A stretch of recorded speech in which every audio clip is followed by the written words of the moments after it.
Rencontre, une émission de Jean Corcos consacrée à la connaissance du monde musulman. Bonjour amis auditeurs, Jean Corcos au micro pour ce préenregistré réalisé le 20 octobre 2016. Un sujet inédit pour ce nouveau numéro de Rencontre, j'ai en effet intitulé cette émission « Les Assyro-Chaldéens du génocide à l'exil ».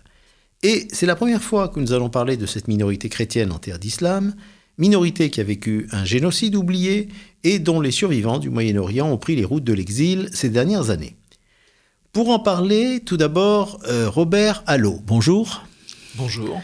Alors Robert Allo, vous êtes sans doute un des meilleurs spécialistes de ces populations. Documentariste, vous avez travaillé sur ces communautés depuis une vingtaine d'années et vous êtes l'auteur de plusieurs films pour des chaînes de télévision. Les derniers Assyriens, en 2004, vous avez fait des reportages pour plusieurs chaînes, et puis surtout Seifo ou l'élimination en 2006 qui relate le génocide de 1915, où la Turquie a massacré des centaines de milliers d'Assyro-Chaldéens en même temps que fut perpétré le génocide arménien. A participé avec vous à la réalisation de ce film Naro Betkin. Alors lui est un descendant des exilés qui ont fui leur terre d'origine. Il vit en Belgique, où il est un des leaders d'opinion de cette communauté chrétienne. Et nous allons organiser l'émission comme cela. Nous allons parler d'abord de l'histoire passée, du génocide et des années qui ont suivi avec Robert Allo. Et puis en deuxième partie d'émission, nous aurons Naro Betkin au téléphone et on évoquera les persécutions présentes et puis les massacres commis par l'État islamique. Alors Robert Allo, j'aimerais que l'on commence par préciser la terminologie. On appelle ces populations les Assyriens. Est-ce pour dire qu'ils sont les descendants des habitants de l'Empire assyrien, mais la plupart des habitants du Proche-Orient sont aussi les descendants de cet empire? La question de la terminologie est effectivement une question extrêmement importante et délicate et compliquée. Je ne vais pas m'étendre en détail parce qu'il faudrait des heures pour étudier ça véritablement. J'explique en deux mots, en quelques phrases, l'histoire de ces populations.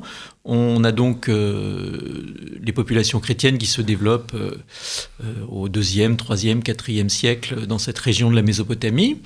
Il y a à cette époque-là des débats christologiques sur lesquels je ne vais pas discuter et qui engendrent des scissions au sein du christianisme avec des groupes qui sont rejetés de l'Église dominante et en particulier les chrétiens de Mésopotamie qu'on appellera les Nestoriens, à la suite d'un évêque qui s'appelait Nestorius, et qui donneront ce qu'on appelle aujourd'hui les Assyriens, l'Église assyrienne, l'Église chaldéenne.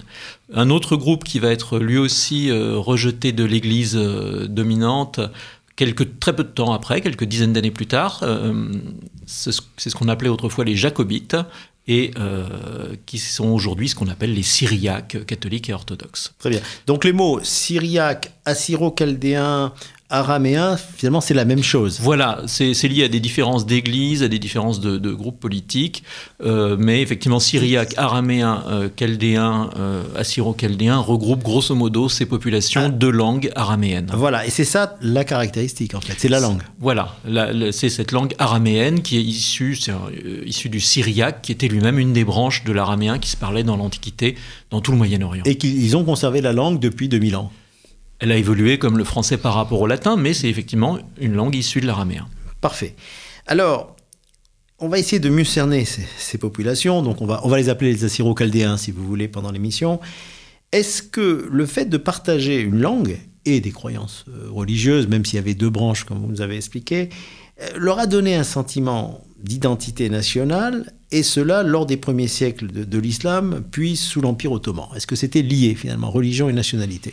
Je crois que ça dépend des époques, et l'histoire du nationalisme, c'est quand même quelque chose, là aussi on ne va pas s'étendre, mais le concept moderne de nationalisme a été vraiment inventé au XVIIIe siècle en Europe, en France en particulier avec la Révolution française, et ce modèle s'est exporté au XXe siècle au Moyen-Orient, en Turquie avec le kémalisme et dans le nationalisme arabe dans les années 40, 50, 60. Donc ce modèle du nationalisme s'est exporté aussi chez les Kurdes et aussi chez ces groupes chrétiens qui auparavant se définissaient uniquement de façon religieuse comme toutes les populations du Moyen-Orient. Alors où vivaient-ils? Parce que bon, il n'y avait pas les États qu'on connaît depuis finalement moins de 100 ans, donc l'Irak, la Syrie, mais ils vivaient où en fait, ces Assyro-Chaldéens? Alors ça va dépendre des époques. Ils ont eu une extension extraordinaire jusqu'au Moyen-Âge. Ils vivaient donc partout, on en trouvait à Bagdad. Tous les médecins des grands califes étaient des nestoriens. C'était des gens qui étaient très importants numériquement et même majoritaires dans l'Empire, ce qui correspond aujourd'hui à l'Irak, jusqu'à l'an 1000-1200. Les musulmans étaient minoritaires, faut bien se rendre compte de ça.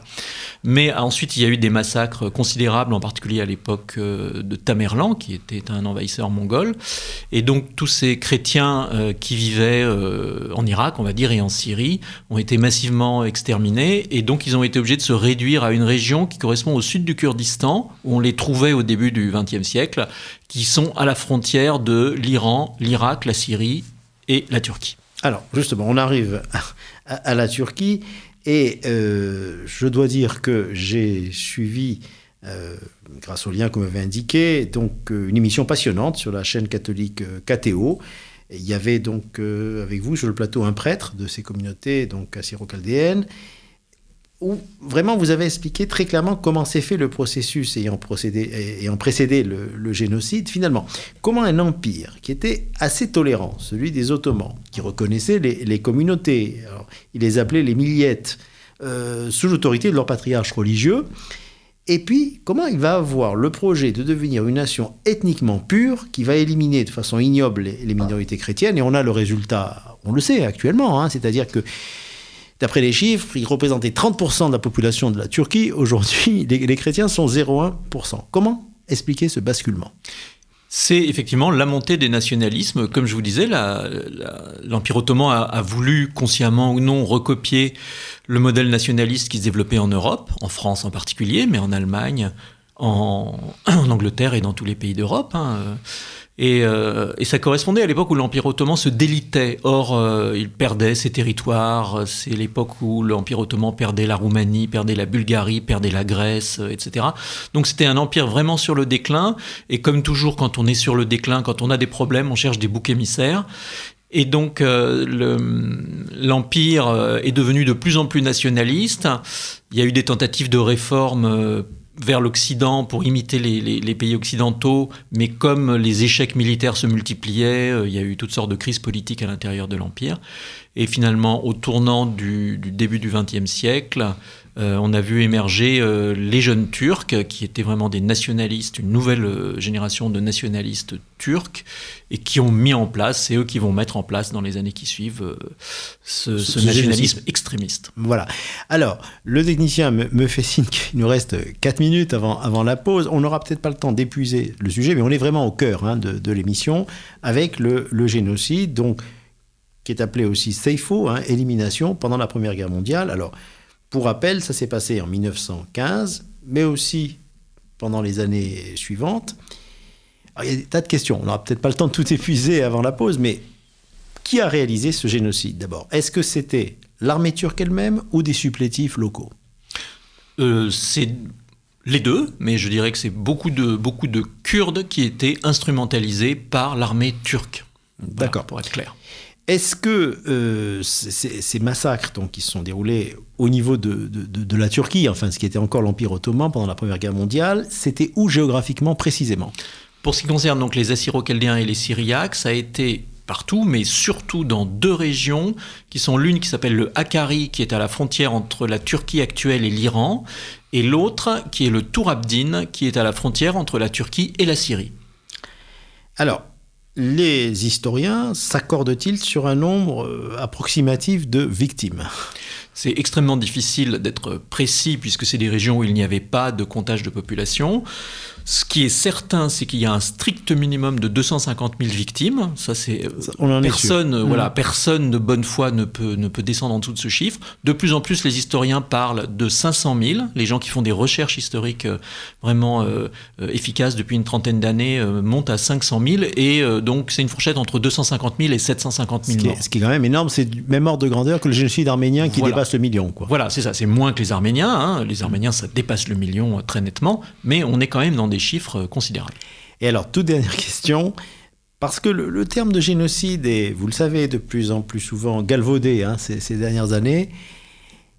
Pourquoi peut-on employer ce mot pour parler de ce qu'a subi cette minorité chrétienne ? Tout simplement parce que juridiquement, ce qui s'est passé correspond exactement à la définition du mot génocide qui a été définie par l'Organisation des Nations Unies après la Deuxième Guerre mondiale. Vous pouvez le rappeler. Et en particulier, c'est l'élimination physique et morale volontaire d'un groupe ethnique de façon organisée. Et ça correspond donc exactement à ce qui s'est passé, avec des ordres, puisque maintenant on a les documents, avec des ordres envoyés par le gouvernement ottoman pour la destruction de ces populations. Donc un crime prémédité qui a exterminé hommes, femmes, enfants, vieillards. Pour éliminer un groupe particulier. Alors Robert Allo, on a évoqué donc ce qui s'est passé en 1915, le génocide, l'expulsion des survivants, et donc j'imagine que ces régions dont vous avez parlé tout à l'heure ont été vidées de leur population, donc les deux régions de la Turquie dont vous avez parlé. Ils sont allés où alors, à ce moment-là, les Assyro-Chaldéens ? Donc voilà, tous ceux qui n'ont pas été tués, puisque une grande partie de ces populations a été exterminée, ceux du Hakkari, les survivants, une partie sont montés vers la Russie et une majorité sont descendus vers l'Irak, qui était donc juste au sud. Et après la guerre, l'Irak était sous mandat britannique et les Britanniques protégeaient ces populations, c'est-à-dire qu'elles se sentaient beaucoup plus en sécurité sous la domination britannique qu'en Turquie. Et pour ce qui est du Tour Abdin, de la même façon, les survivants sont descendus petit à petit vers la Syrie, qui était juste à côté et qui était sous mandat français. Et là aussi, donc, il y avait une protection des Français pour ces populations chrétiennes. Et tout comme les Arméniens, ils se sont un peu dispersés jusqu'au Liban, jusqu'au sud de l'Irak. On en Très bien. À Bagdad. Alors, est-ce que, comme les Arméniens, il y a eu aussi, disons, une large diaspora, c'est-à-dire des gens qui sont allés très loin, qui ont quitté le Moyen-Orient depuis déjà les années 20 ? Ça existait ? Voilà, tout comme les Arméniens, on a un petit peu le même profil. Et donc, beaucoup sont partis vers les États-Unis, vers l'Europe. On a une dispersion dès les années 20. Ceci dit, la majorité sont quand même restés au Moyen-Orient et la grande dispersion a lieu depuis une vingtaine d'années. Voilà. Est-ce que... Bon, on sait par exemple que les Arméniens au Liban et même en Iran ont été bien accueillis par les populations locales, hein, même s'il y avait une protection un petit peu des Occidentaux, mais assez bien accueillis. Est-ce que ça a été aussi le cas des Assyro-Chaldéens ou est-ce qu'il y avait peut-être un vieux contentieux, c'est-à-dire que les populations arabes se disaient mais non, ce ne sont pas des Arabes, ce sont des mécréants, etc. C'est assez délicat. Bon, en Irak, il y a eu des massacres en 1933. Donc la situation est un petit peu compliquée. On n'a pas vraiment le temps de détailler parce que une partie de ces Assyriens s'étaient mis au service des Anglais et étaient des supplétifs, des troupes supplétives des Anglais qui réprimaient des révoltes arabes et kurdes. Et donc évidemment, quand les Anglais sont partis, il y a eu une vengeance de la part du gouvernement arabe de Bagdad. Et donc il y a eu des massacres en 1933 très importants. Et donc ça a fait un exil de l'Irak vers la Syrie française. Alors, une dernière question, Robert Allo. Au lendemain de la Première Guerre mondiale, les puissances alliées avaient promis un peu tout à tout le monde, hein, il faut le dire. Un État donc aux Juifs, mais aussi un État aux Kurdes, un État aux Arméniens, etc., bon, qui ont été complètement lésés. Et les Assyro-Chaldéens, est-ce qu'on avait prévu un État pour eux aussi ? On était sur le même profil, c'est-à-dire que les Anglais avaient promis aux Assyro-Chaldéens qui se battaient à leur côté contre les Turcs un État, des protections, etc. Et on en a un tout petit peu parlé dans les premiers traités, qui étaient le traité de Sèvres, mais dès que la République de Kemal s'est mise en place, au traité de Lausanne, tout ça a disparu et tout a été oublié. Parfait. Alors, nous allons avoir maintenant au bout du fil donc Monsieur Naro Betkin. Est-ce que vous nous entendez ?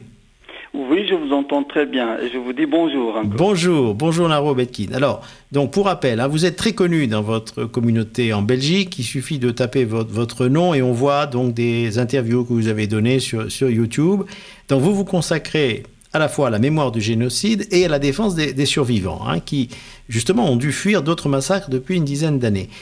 Est-ce que vous pourriez nous évoquer le sort des Assyro-Chaldéens entre les années 30 et finalement la chute de Saddam Hussein? Est-ce que leurs élites ont finalement défendu une identité propre nationale ou est-ce qu'ils se sont fondus dans le nationalisme arabe des pays de la région, Irak et Syrie?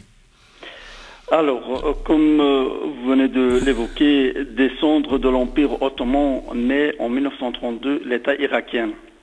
En 1933, le patriarche Mar Ishaya Shimoun XXIII est invité à Bagdad par le ministre de l'Intérieur pour soi-disant de discuter de l'avenir de sa communauté, mais pendant 3 mois, on le place en résidence surveillée pour le forcer à renoncer lui-même à son autorité temporelle.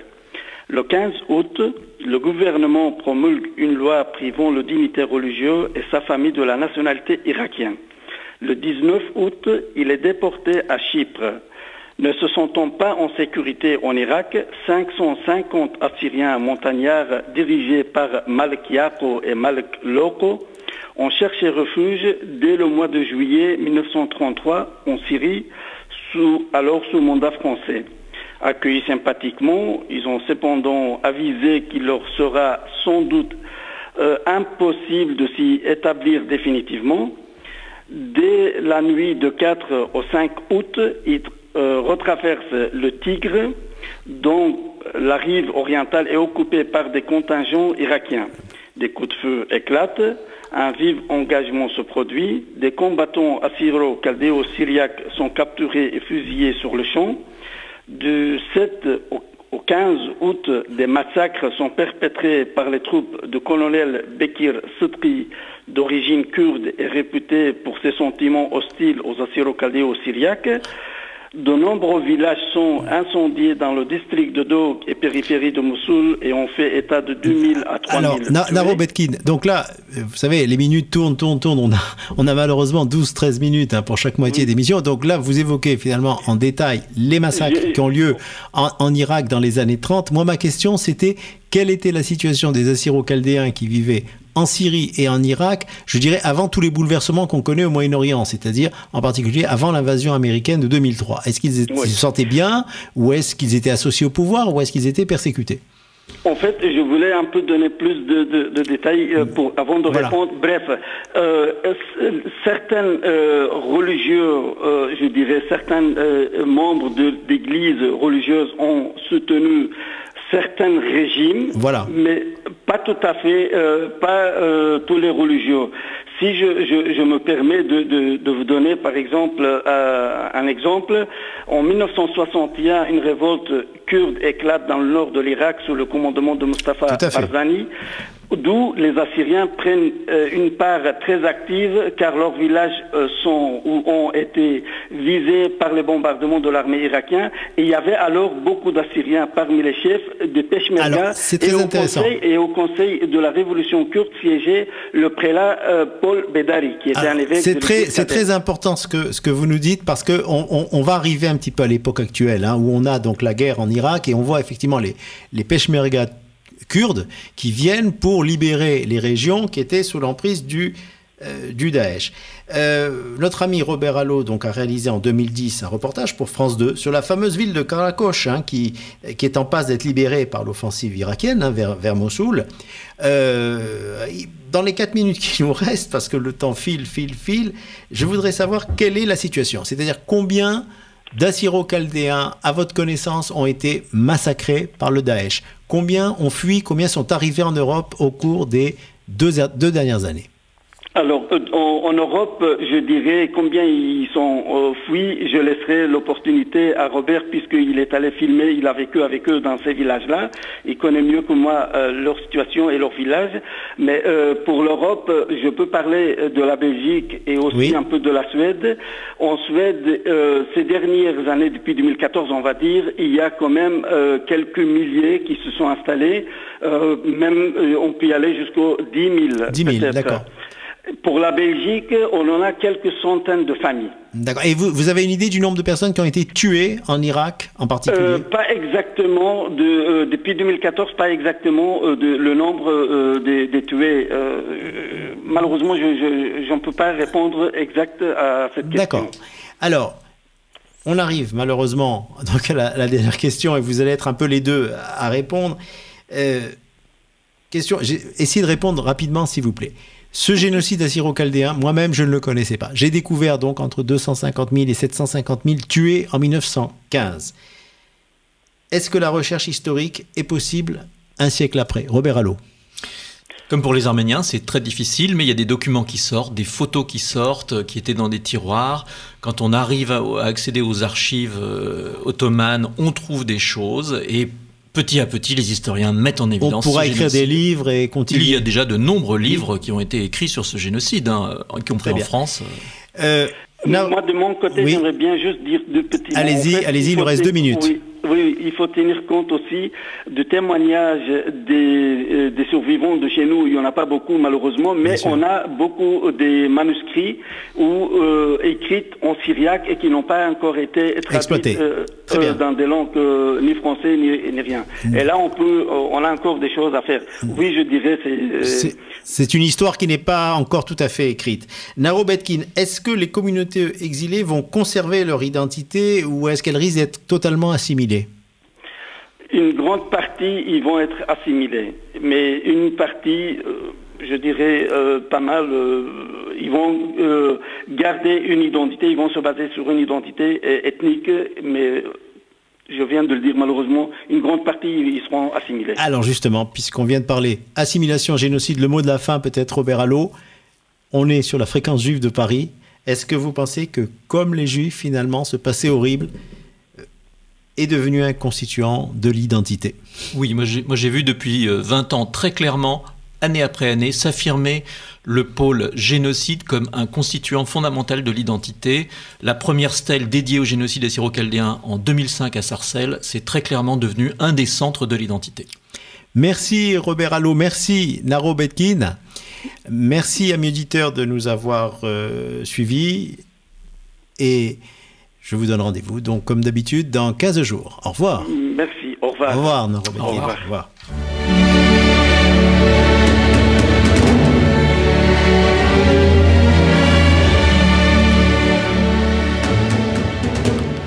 Rencontre. Une émission de Jean Corcos consacrée à la connaissance du monde musulman.